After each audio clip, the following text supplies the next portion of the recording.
আজান দেওয়া অনেকে শরম মনে করে, নাউজুবিল্লাহ, আস্তাগফিরুল্লাহ, ইন্না লিল্লাহ। এরা মনে করে শরমের ব্যাপার আজান দেওয়া, ছি ছি। মুয়াজ্জিনের আজান শুইনা যারা নামাজে আসবে, এই নামাজিরা নামাজ পড়ে যে পরিমাণ সওয়াব পাবে, মুয়াজ্জিন একা সেই সওয়াব সব পাবে। এই জায়গায় আপনারা আজান দিছেন বা এখন মোটামুটি প্রায় সময় দেন কারা কারা?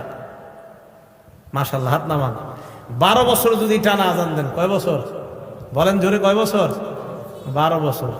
তা আমারই অর্জন করতে মন চায় এই ফজিলত। আপনারা তো খালি দাওয়াত দেন, দাওয়াত না দিলে আজান দিতে হবে মসজিদে, সমস্যা কি? হ্যাঁ সমস্যা। আমি যে মসজিদ তাফসীর করি ওখানে বললাম তো মাঝে মাঝে আজান দেওয়ার চান্স নেই। আজান দেওয়া অনেকে শরম মনে করে, নাউজুবিল্লাহ, আস্তাগফিরুল্লাহ, ইন্না লিল্লাহ। এরা মনে করে শরমের ব্যাপার আজান দেওয়া, ছি ছি। ইবনে মাজার 728 নম্বর হাদিস। এই হাদিসের বর্ণনাকারী আব্দুল্লাহ ইবনে ওমর রাদিয়াল্লাহু তাআলা আনহুমা, তিনি বলেন, ক্বালা রাসূলুল্লাহ সাল্লাল্লাহু আলাইহি ওয়াসাল্লাম, আল্লাহ নবী বলেন, মান আযানা সিনতাই আশারাতা সানাতান, কেউ যদি 12 বছর টানা আজান দেয়, জুড়ে বলেন কয় বছর?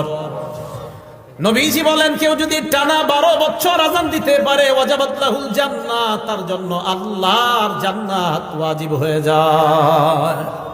কয় বছর? 12 বছর টানা আজান দিলে জান্নাত ওয়াজিব। আজান দিবেন তো? আজানের ফজিলত সবাই সবাই, ইমাম সাহেবরাও চেষ্টা করেন, খতিব সাহেবরাও চেষ্টা করেন, উলামায়ে কেরাম যারা আছেন মাঝে মাঝে ফজিলত তো আমগো দরকার আছে।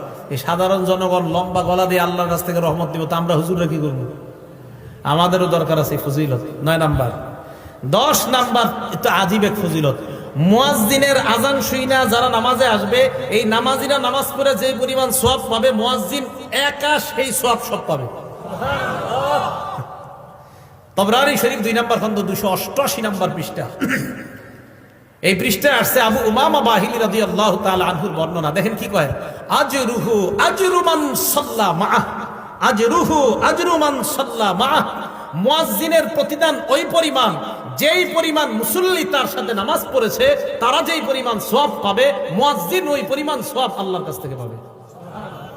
তাহলে আজান আর দিন না, নাকি দিবেন? ইনশাআল্লাহ আজান সবাই দেওয়ার চেষ্টা করবেন, সহি শুদ্ধভাবে আলেমদের কাছ থেকে শিখবেন, শিখার পর আজান দেওয়ার চেষ্টা করবেন। আল্লাহ আজানের এই ফজিলতগুলা, ফাজাইলগুলা আমাদের সকলকে অর্জন করার তৌফিক দান করেন। তাহলে আজান দেওয়ার চেষ্টা আমরা ইনশাআল্লাহ করব। চান্স দিব তো ইনশাআল্লাহ? আসলে সত্যি করে মন থেকে বলেন তো, কাদের কাদের এখন মনে হইতেছে না ইনশাআল্লাহ এই ফজিলতটা আমরা অর্জন করা দরকার? সত্যি সত্যি দরকার তো? এই আমলটা কইরেন। দুনিয়ার শ্রেষ্ঠ কথা, হাইয়া আলাস সালাহ হাইয়া আলাল ফালাহ। আসো কল্যাণের দিকে, আসো নামাজের দিকে, এর চেয়ে আর উত্তম কথা আর কি হতে পারে?